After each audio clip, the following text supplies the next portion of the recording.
Hello दोस्तों, स्वागत है आपका मेरे इस यूट्यूब चैनल पर। चैनल को लाइक और ज़्यादा से ज़्यादा सब्सक्राइब करना। मैं आपको वट सावित्री की कथा सुनाने जा रही हूँ। एक राजा था, उसके एक लड़की थी, उसका नाम सावित्री था। जब वह 12 वर्ष की हुई तो राजा ने उसकी जन्म पत्री पंडितों को दिखाई और वह खोजने के लिए कहा। पंडितों ने जन्म पत्री देखकर राजा को बताया कि उसकी शादी के बाद 1 साल बाद विधवा हो जाने का योग है। ये सुनकर राजा बहुत परेशान हुआ। अब तो राजा ने शादी के बारे में सोचना ही छोड़ दिया। जब सावित्री 18 वर्ष की हुई तब वह एक दिन अपनी सखी सहेलियों के साथ वन में भ्रमण करने के लिए गई हुई थी। वहाँ उसने एक सुंदर युवक को लकड़ी काटते हुए देखा। उसने उससे शादी करने का फैसला किया। सत्यवान के पिता एक राजा थे, किंतु उसका राज्य दुश्मनों ने छीन लिया और अब ये जंगल में झोपड़ी बना कर रहते थे।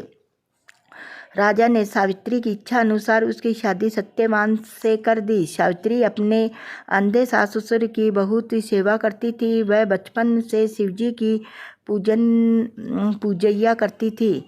इसे अपने भविष्य के बारे में मालूम था। शादी के बाद अपना बचा हुआ समय वह शिवजी के ओम नमः शिवाय का जाप करने में बिताने लगी और आने वाले संकट से बचाने की प्रार्थना करने लगी। शिवजी ने स्वप्न में उससे वट वृक्ष की पूजा करने के लिए कहा। सावित्री ने वट की पूजा भी आरंभ कर दी। जब शादी को साल पूर्ण होने में 3 दिन शेष रहे तब उसने खाना पीना भी छोड़ दिया।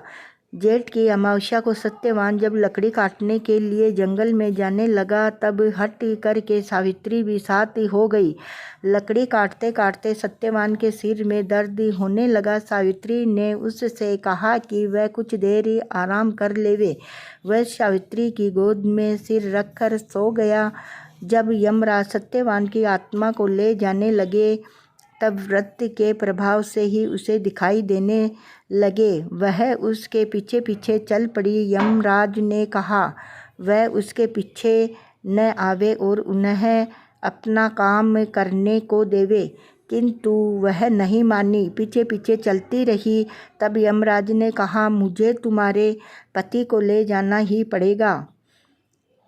इस बात को छोड़कर तुम जो चाहो मांग लो। सावित्री ने कहा तो मैं 100 पुत्रों की माता बनूं तथा मेरे सास ससुर की आंखों को रोशनी तथा राज्य वापस मिल जाए। यमराज ने कहा तथास्तु, ऐसा ही होगा। इसी प्रकार तीनों वर मांगे। यमराज फिर अपनी भैंसे पर सवार होकर चल दिए। सावित्री फिर पीछे पीछे आने लगी। यमराज ने कहा अब तुम मेरे पीछे पीछे क्यों आ रही हो? सावित्री ने कहा आप मेरे पति की आत्मा को ले जाएंगे तो मेरे पुत्र किस तरह से होंगे? अब यमराज को ध्यान आया कि वह क्या वरदान दे बैठे हैं। लाचार होकर उन्होंने सत्यवान की आत्मा को मुक्त कर दिया। सत्यवान उठकर बैठा हुआ। अब सावित्री ने गाजे बाजे से सखी सहेलियों के साथ वट की पूजा करी और वट के पत्तों के गहने बनाकर पहने तो वे हीरे मोती के हो गए। वट पूजा का पानी सास ससुर की आंखों में लगाया तो सास ससुर की आंखें भी ठीक हो गई। फिर राज्य भी वापस मिल गया। तभी से वट वृक्ष पूजा जाने लगा। हे बड़ देवता, जैसे सावित्री को सुहाग दिया, अन्न धन दिया, वैसा सबको ही दे।